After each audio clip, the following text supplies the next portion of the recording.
Algumas pessoas muito caras ao meu convívio partiram para o plano espiritual.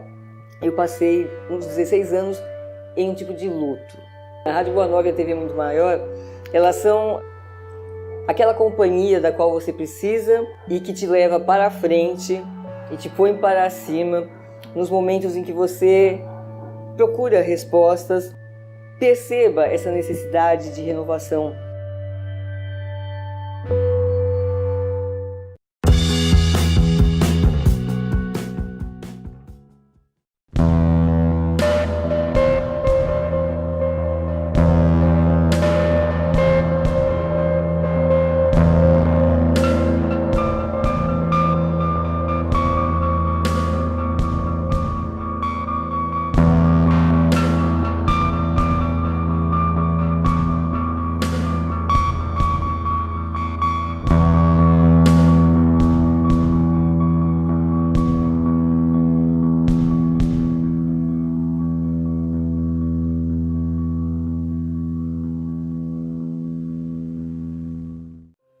Entre todos os brinquedos, o pequeno James Leininger sempre preferiu os aviões. Essa sua fascinação parecia não ter justificativa, de modo que passou despercebida pelos pais até o garoto completar 2 anos. Mesmo tão novo, foi nessa idade que ele começou a ter pesadelos relacionados ao veículo. Pesadelos violentos, que faziam a criança gritar e se debater durante toda a noite. O casal Leininger ficou bastante intrigado. Os sonhos do menino eram bem específicos. Um avião de guerra pegando fogo enquanto caía.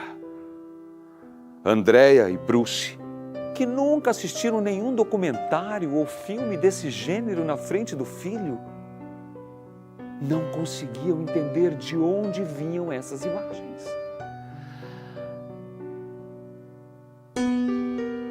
Acidente de avião! Fogo! Homem não consegue sair!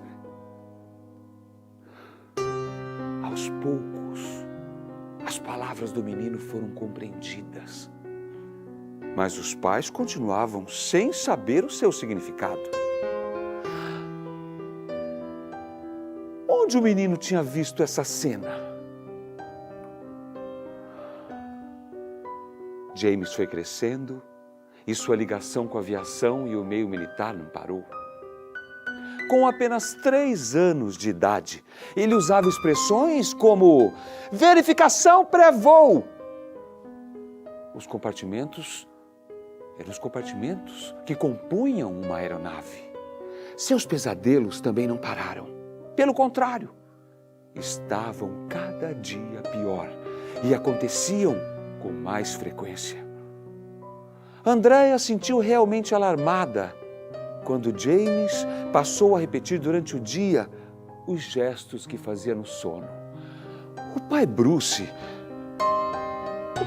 chegou a pensar que o filho estivesse sob a influência de alguma força maligna. James dava aos pais pistas estranhas e específicas sobre o que se passava em seus pesadelos. Nome de aeronaves, plataformas de decolagem e detalhes da queda, sempre afirmando que o piloto era ele. Quem é esse homem? Perguntava a sua mãe quando ele relatava os pesadelos. Eu. Respondia assim o pequeno James, com uma certeza assustadora. Bruce chegou a pensar e a pesquisar algumas palavras que o garoto dizia e se surpreendeu quando encontrou registros que confirmaram suas histórias. No começo, eram informações genéricas, como quando ele citou o navio na Toma Bay, onde dizia ter decolado. Depois, ele se lembrou de nomes, incluindo o seu próprio. Qual qual era o seu nome? Andréia insistia em perguntar. James. O menino dava as mesmas respostas todas as vezes. Mas a mãe concluiu que ele era muito novo para entender a pergunta e estava confundindo a realidade com os pesadelos. Depois de muita ponderação, eles optaram por conversar com Carol Bowman, uma terapeuta que dedicou anos de estudos ao fenômeno da reencarnação. Apesar de ser uma explicação absurda para o casal, já que sua religião nem compartilhava com esse tipo de pensamento, a reencarnação trouxe um ponto de vista coerente e conexões que se encaixavam com a realidade da família. Seria o pequeno James Leininger um piloto reencarnado? Porque, geralmente, são as crianças que lembram da encarnação anterior. No relato do caso James, em que essa criança teve lembranças de que ele havia sido um piloto na Segunda Guerra, é um relato em que foram feitas as pesquisas e constatado que efetivamente o fato era verídico. Verificou-se o porta-aviões, de onde ele partiu, o avião, ele sabia o nome de toda a tripulação, seus companheiros de voo, essa coisa toda. Então, isso daí, por que acontece mais comumente com crianças? Porque as crianças, ao nascerem, têm um cérebro limpinho, não tem informação nenhuma, os seus pools neuronais estão virgens, vamos assim dizer. Então, a cada vivência que nós temos quando nós reencarnamos, nós vamos criando os pools neuronais. A informação está na memória do próprio espírito.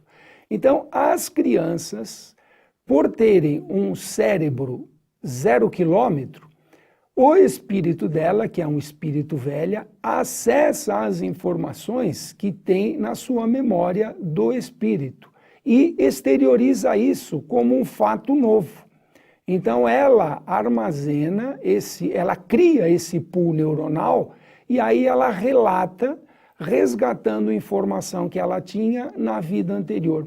É muito comum nós vermos as crianças conversando com aquilo que se chama o amigo imaginário. Muitas vezes essas crianças têm lembranças da sua vida anterior e, em algumas vezes, os espíritos das vidas anteriores se apresentam a essa criança. E aí ela conversa, ela lembra, ela tem uma relação, porque para ela é normal, não tem bloqueio. É possível relembrar a reencarnação?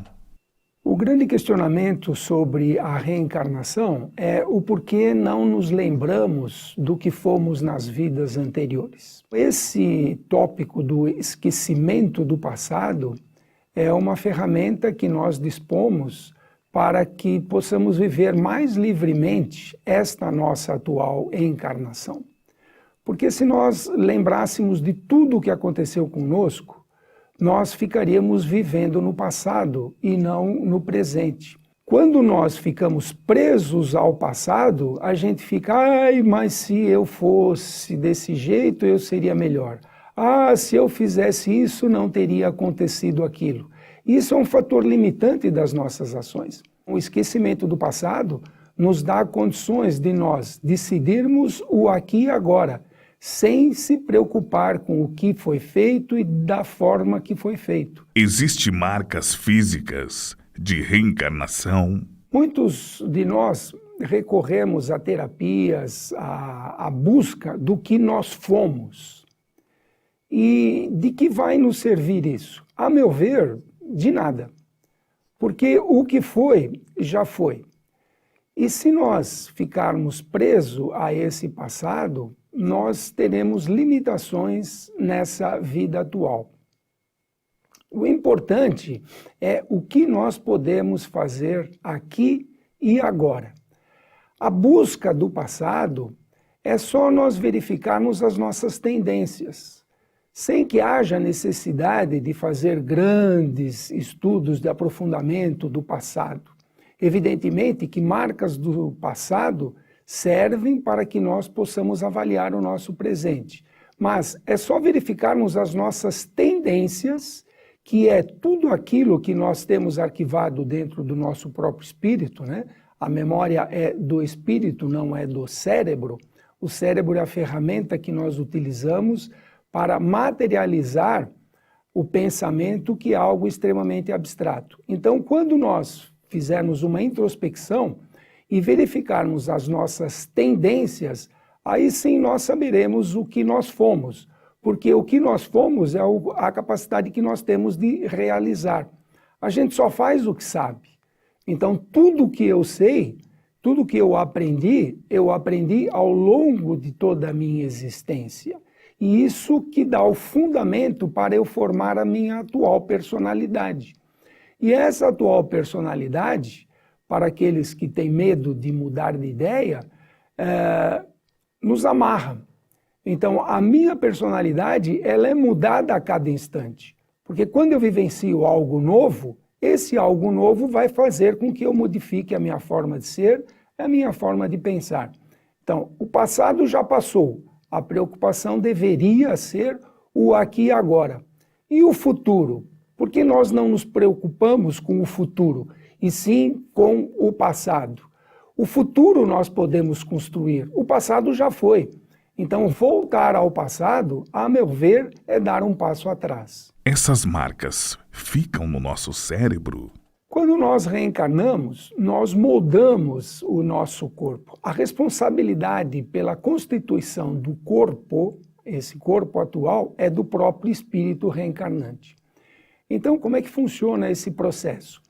No processo da reprodução celular, desde o início em que o espermatozoide encontra o óvulo, vão se formando as células-tronco. O espírito libera uma certa quantidade de energia para que essa reprodução celular ocorra adequadamente. E no caso de nós termos nas vidas anteriores ou na última existência, por exemplo, um fato que foi muito marcante. Por exemplo, eu caí em cima de um pedaço de galho e esse galho espetou no meu peito e através desse espetar eu morri em decorrência disso.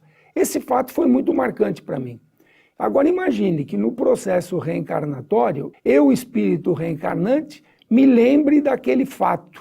Senti aquela dor no peito por ter sido atravessado por um galho que estava no chão e eu caí em cima dele. Eu transfiro a energia daquele estado que eu tenho gravado na minha memória na reprodução celular daquele grupo de células que vão formar o meu peito. Aí sim pode vir uma marca.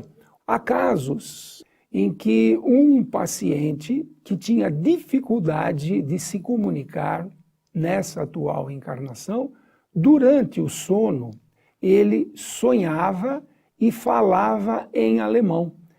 Interessante que ele não conseguia, ele não tinha articulação física para poder falar em português. E durante o sono, ele falava em alemão. Olha que coisa interessante. Então, qual que é a explicação que nós temos para isso? Durante o sono, o espírito manifesta o acervo da sua memória. Está registrado lá na sua memória, que fica no espírito.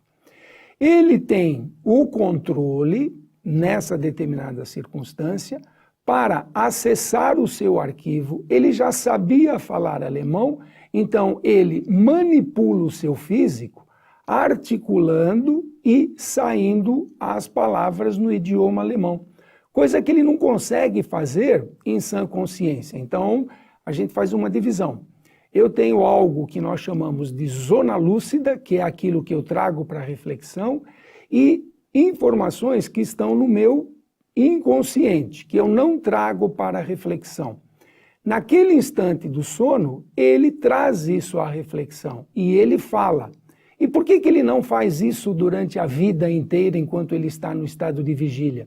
Porque dentro do processo reencarnatório, ele está passando por algo fruto das suas ações anteriores que ele não pode ter liberdade plena da utilização do seu conhecimento.